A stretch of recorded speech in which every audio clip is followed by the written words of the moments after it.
आइए बढ़ते आगे। इंटरिम बजट पर कैसी रहती है बाजार की चाल, अगर आप ये जानना समझना चाहते हैं और नहीं भी जानना समझना चाहते हैं तो आशीष बताए बगैर मानेंगे नहीं। तो उन्होंने इतनी मेहनत की, रिसर्च की, तो बता के ही छोड़ेंगे।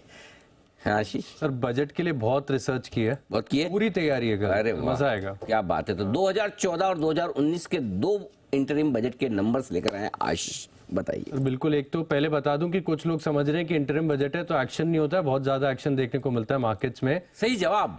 काफी बढ़िया एक्शन देखने को मिलता है। निफ्टी की बात करें तो सर थोड़ा सा 0.6% का 2019 का जो इंटरिम बजट था यहाँ पर आपको मूव देखने को मिला था। लेकिन आप स्टॉक्स का एक्शन देखिए, हीरो मोटोकॉर्प जैसा बड़ा स्टॉक 7% की बड़ी तेजी आ गई, मारुति 5% चल गया, अदानी एंटरप्राइजेस 4% की तेजी देखने को मिली। निफ्टी में गिरने वाले स्टॉक्स की बात करूं तो स्टेट बैंक ऑफ इंडिया 3% का कट, एक्सिस बैंक यहां पर भी थोड़ी सी गिरावट, आईसीआईसीआई बैंक में भी 3% की गिरावट देखने को मिली। निफ्टी बैंक की बात की जाए तो यहां पर तकरीबन राउंड फिगर आपको बता रहा हूं 1% की गिरावट आपको देखने को मिली थी। ये 2019 के बजट की बात है। स्टॉक्स में देखा जाएगा तो सरकारी बैंकों में गिरावट थी, पीएनबी 5% लुढ़क गया था, एसबीआई 3% की गिरावट ऑलरेडी बता दिया है। लेकिन स्मॉल कैप में अब देखें एक्शन भरपूर, केआरबीएल 7.5% का move, Aegis logistics, Radico Khaitan, इन स्टॉक्स में बड़ी तेजी आ गई थी। इंटेलेक्ट डिजाइन 5% टूट गया था। एफएमसीजी पूरे इंडेक्स की बात करें तो 1% की तेजी यहां पर आपको देखने को मिली थी। और स्टॉक्स में आप देखिए रेडिको खैतान है, मेरिको है, यहाँ पर काफी अच्छे मूव्स दिन के दौरान देखने को मिले।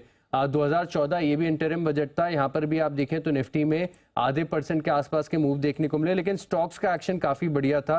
निफ्टी के गिनर्स में अदानी पोर्ट्स है, एमएनएम जैसे स्टॉक्स हैं। गिरने की बात की जाए तो कोल इंडिया, नेस्ले जैसे स्टॉक शामिल थे। बैंक्स में 1% की तेजी आपको देखने को मिली। हालांकि बैंक्स में मोर और लेस पीएसयू बैंक्स लगातार थोड़ी सी वीकनेस ही दिखाते हैं। इसके अलावा अगर आप देखें तो निफ्टी रियल्टी यहाँ पर भी देखिए 1.25% की गिरावट रही, यानी मार्केट एक्शन के लिहाज से इंटरिम बजट्स भी काफी इंपॉर्टेंट है। तो मार्केट एक्शन के लिहाज से इंटरिम बजट काफी इंपॉर्टेंट है। ध्यान रखिएगा, ऐसा नहीं कि कुछ बड़े एक्शन नहीं होते। स्पेशली 2019 में भी हमने देखा कुछ बड़े इंपॉर्टेंट अनाउंसमेंट आए थे।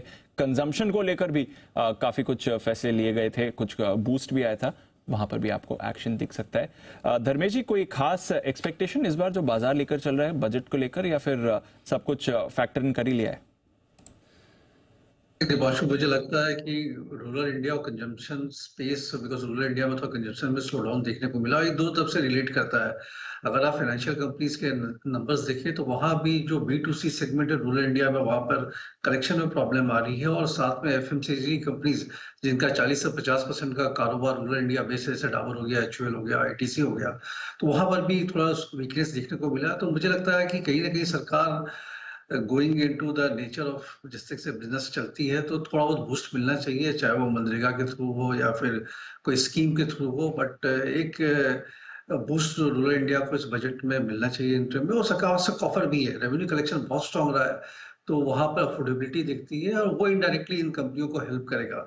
सो अगर इस गिरावट में थोड़ी अगर ट्रेडिंग पोजीशन भी बनानी है इंटरिम बजट में, तो मुझे लगता है कि एचयूएल, डाबर जैसी कंपनी में पोजीशन बना के चला जा सकता है, जस्ट है ट्रेड।